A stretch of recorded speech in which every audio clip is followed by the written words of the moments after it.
Hello, and welcome to Stories of Scotland, where we are continuing the Grandparents series. Here we're learning about rural life in the 1940s and 50s in Scotland through Annie's granny and papa. I'm Jenny. And I'm Annie. And this week we're learning about the romantic or not so romantic union of my grandparents. It's a heartwarming tale nonetheless. So this was a really lovely episode to make because my grandparents have been together for over 65 years. But as we'll see with their story, it's parallels to a lot of people's personal love stories. Exactly, so let's Highland fling ourselves into this one.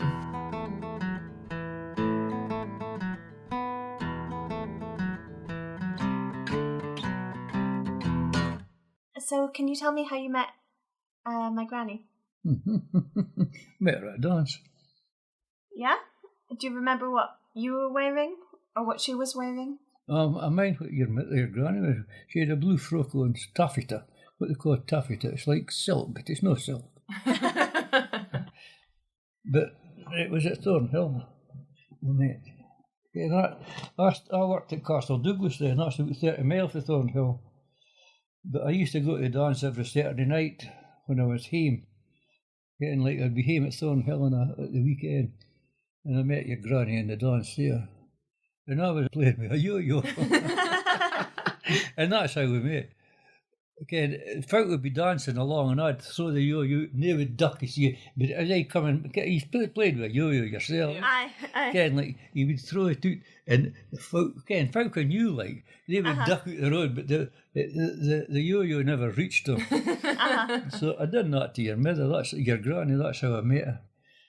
I was playing my yo-yo, and after she was dancing, you see, I was just standing up against the wall, keeping about with the yo-yo up and down, then flinging it out. And then after she was finished that dance, she come over to me and she says, "Give me a shot of your yo-yo." And that was how we met. She was quite tickled with this yo-yo, you know. And did you dance with her that night? I think I seen her home that first night I met her. I had an old motorbike, an old nothing. And did Granny like the motorbike? Well, it was the only way she could get about anyway. Again, she was away out in the country. Her father was a dairyman, and she must have been about 10 mile maybe out of Thornhill. And I used to run her bottom for it. I used to come and collect her and take her out and priest to the pictures or to dance or whatever, you know. It was good fun.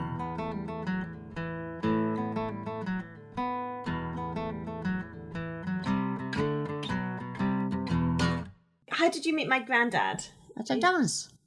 And I was there with another guy, but he hadn't a car, but he had to pay for taxes, but that didn't matter, he was earning good money.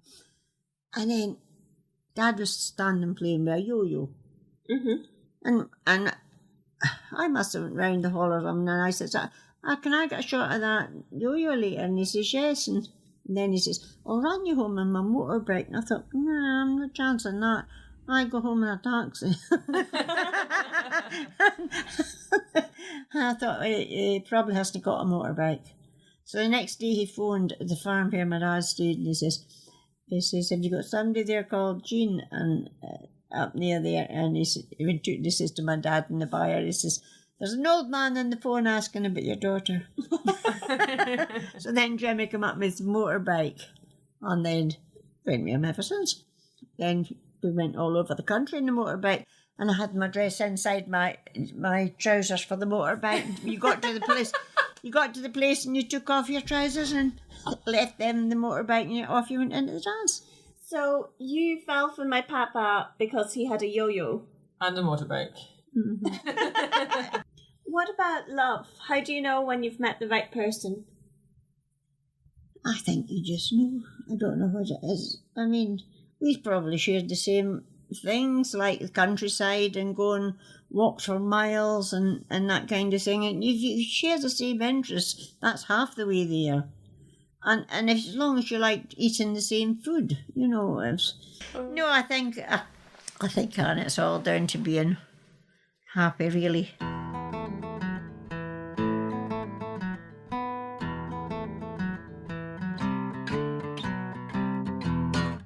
I love both of your grandparents' memories of meeting at the dancing, because they must have both only been about 16 or 17, but they remember it almost identically, which is great.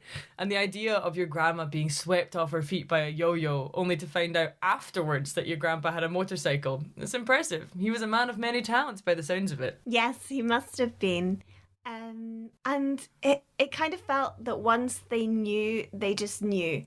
It was love at first sight. Love at first yo-yo. Oh, it's beautiful. And it's quite interesting as well, because one set of my grandparents also met at the dancing in Glasgow.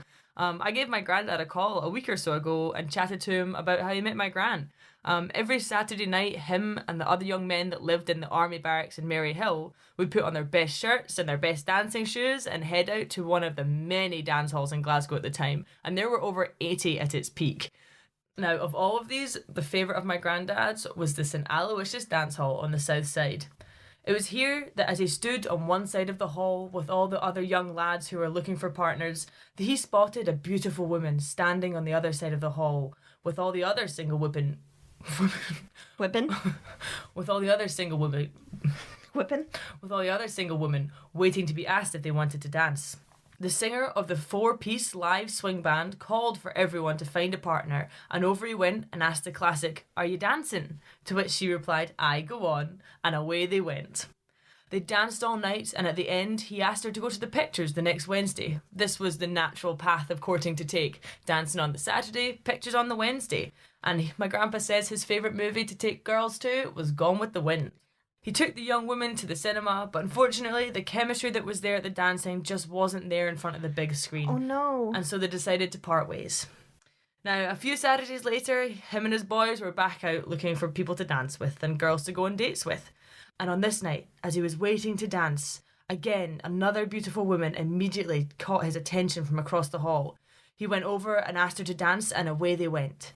Together they danced the quick-step, the waltz and the foxtrot, and as they went they blethered away. The music volume was much lower then, which meant that as you moved with your partner, you could also get to know them and see if you wanted to dance more. They too danced the night away and went to see the movies the next Wednesday. This time, the chemistry was still there, and so they continued courting. It continued on until it was serious enough that my grandpa was ready to meet her parents and her 3 sisters. He put on his best suit, but was pretty nervous, he said, but he was excited to get to know everyone. He got to the house early and knocked on the door, only it wasn't my Gran Sarah that opened it, but her older sister May. And when she did, his jaw dropped and so did hers. It was the very girl he'd taken on a date a few weeks before and hadn't seen again. It was her sister. Oh no. Yep. Not the best start to an already nerve-wracking day. But judging by you sitting in front of me, I guess they managed to get around this somehow. I would think so too. But shall we get back to your grandparents' story? Yes. Don't leave me hanging on like a yo-yo. Ah, you always come back.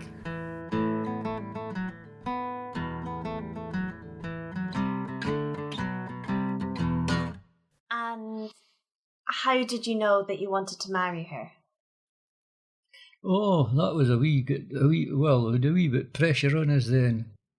You see, we were right wanting to get married, and I was working for Bob Laurie at the time, and I had went to the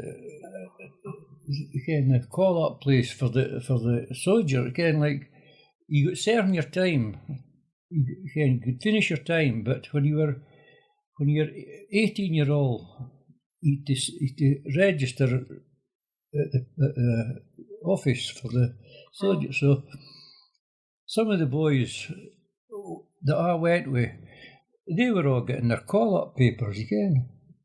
But anyway, we thought, your granny and me thought, well, if we got married before I got called up, we found out that if a married man going into the army, he got 10 bob a week more than just an ordinary job. And we thought, well, we'll get married and we'll get this extra 10 bob a week. I was hoping that that one of you would give me a romantic story, but you both just told me It was for the money. you got married for the money.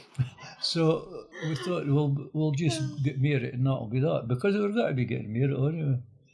So I said to Bob Laurie, I says, I can't understand it. I says, Bob, that all the boys that I went for my medical way, they're all getting caught up. They're all away. And I says, I've never had any word of it going anywhere. He says, oh, you're exempt.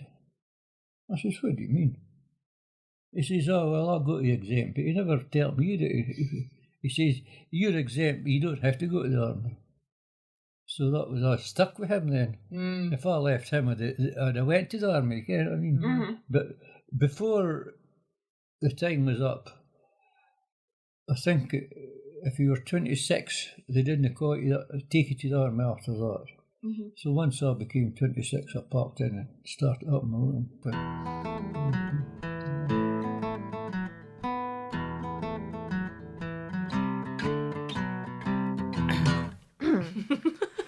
But then you look at their marriage story and it's actually quite funny. It wasn't a question of love, but money. Hey. The decision was made so easily because they were in love and already saw themselves together forever.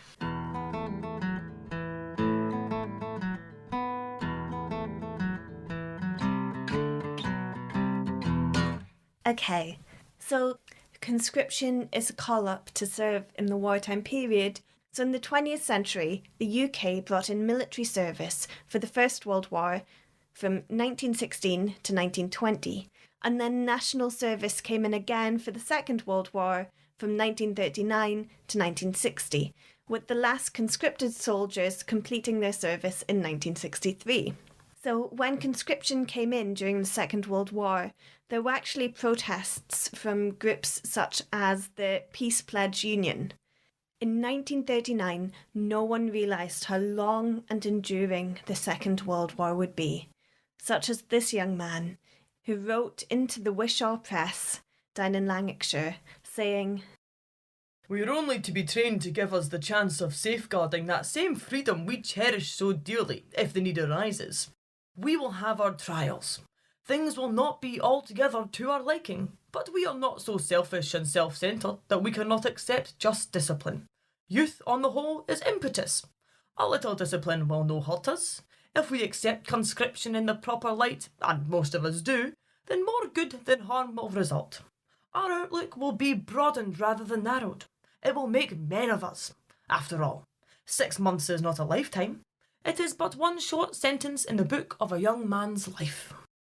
Okay, so this is really interesting that in the very same newspaper there are also letters against conscription. So it very much divided the public. And then in 1941, women were also conscripted to take the place of men in industries from factories to forestry. At first, only unmarried women aged to 20 to 30 were called up, but women from across the board volunteered for the war effort. They were demobilised after the end of the war. But conscription for men continued well after the war. You said 1963? Why did it go on for so long? So the peacetime conscription was different from war service. So both Labour and Tory governments supported continuing conscription for a wee while. For example, in 1949, Winston Churchill said that, While it would from many points of view be a popular policy to abolish national service, it is my conviction that such change at this time would be deeply injurious to the strength of Britain and would reduce our chances of maintaining the peace of the world. okay, so men could be exempt from national service if they were widowed, deemed unfit for service, if they were religious ministers, or in the case of my grandfather, were necessary for the functioning of vital industries, such as farming. But also, national service was ended because technology changed the whole nature of warfare. Oh yeah, of course, because the first nuclear bombs were dropped in Japan at the end of the Second World War, and so efforts after that were pushed into nuclear experimentation as opposed to building large armies of soldiers. It was more efficient to free up people from working in the armed forces so that they could work in jobs that rebuilt the country after the damage caused by the Second World War. Yeah, I mean, it's an interesting reason to get married. I mean, it's not very romantic, but at least it was practical. Well, actually, it wasn't really practical for them because your granddad never got conscripted, so they just kind of got married. Granny never saw that 10 bob after all.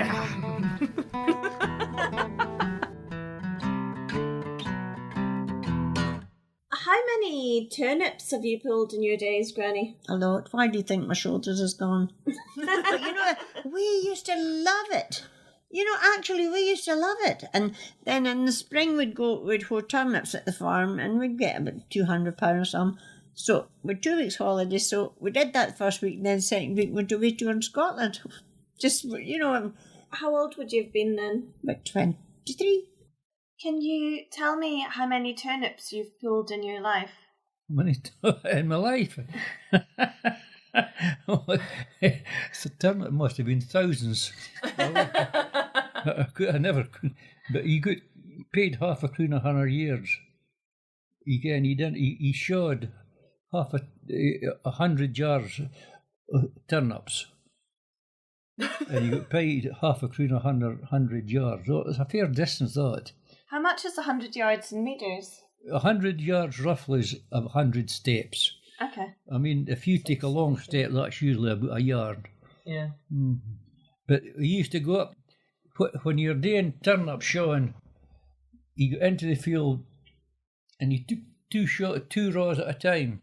Chop, chop. Again, he just had to turn up twice, one in the roots and one in the shaw, you know. Mm-hmm. And he put them over to the side, and he had 2 rows there, and then he turned at the top of the 100 years and doing the inner 2. So he got 4 rows of turnips. Oh, and what they call drills. You got 4 drills of neeps in the 1 row of turnips. But once you had got the 4 rows of neeps, that's you done 400 yards, okay? But I mean, it would take you going to do 100 yards an hour. Okay. So you're getting paid half a croon an hour. The farmers had it all done to a fine art.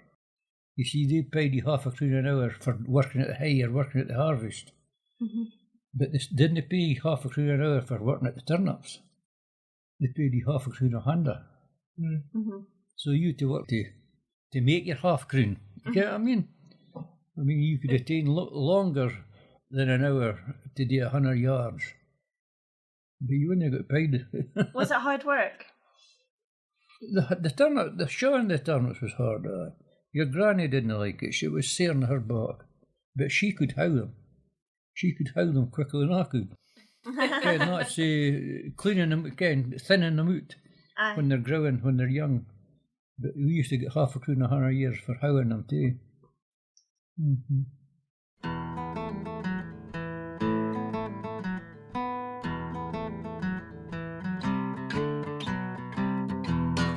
Annie, I'm curious, what inspired you to ask this question? Is this like a weird family tradition of turnip pulling? Well, yes, actually. Throughout my childhood, my family was pretty obsessed with turnips. Wow, okay. Well, you asked your grandpa how many turnips he had pulled in his lifetime. So I thought I'd do some research for you and try and figure that out. Are you ready for this? I'm not really sure. All right then, buckle up because we're about to go on a wild turnip rodeo.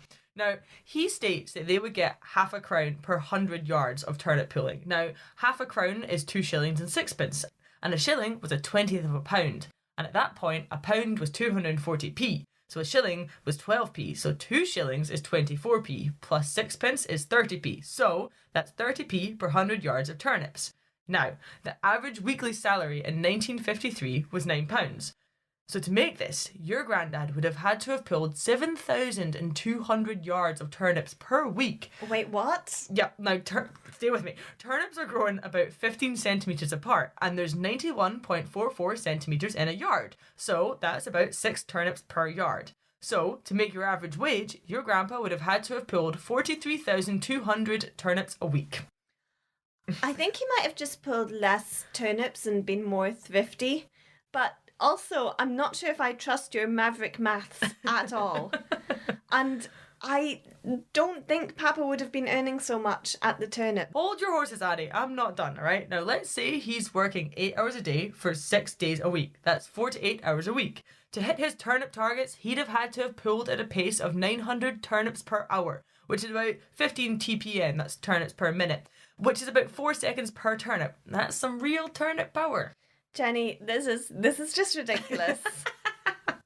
And I'm not even sure that this is a genuine measurement of speed or in any way accurate at all. I mean, turnip power definitely isn't horsepower. Okay, but what if I told you it's also a measurement of height? The longer you pulled, the fewer turnips tall you were. It is a nightmare on the back.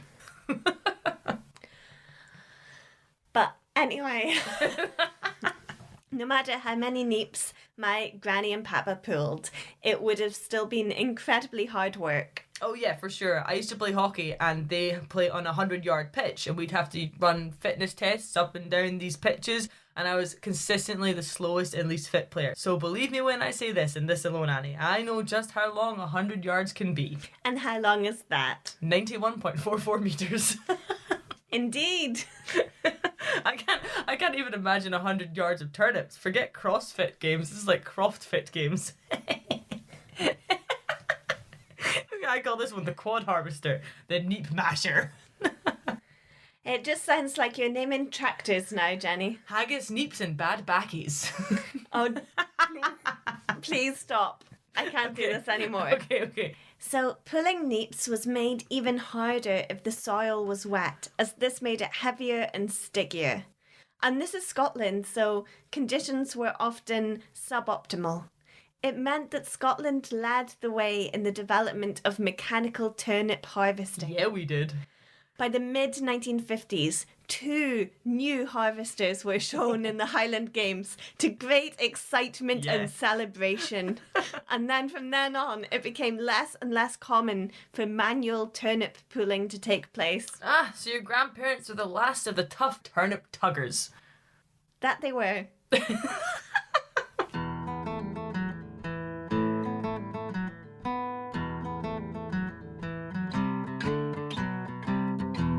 My grandparents grew up on the cusp of mechanisation. They are some of the last Scots who remember farming as it used to be, and from first muddy hand experience. But my granddad still plants rows of turnips and harvests them every autumn. We should go and try and have a turnip pulling competition with him, and I bet he'd still out-turnip us by far. He always brings the biggest turnip over for Christmas. My turnips bring all the granddads to the yards. And they're like, it's harder than yours. Damn right, it's tougher than yours. I can teach you.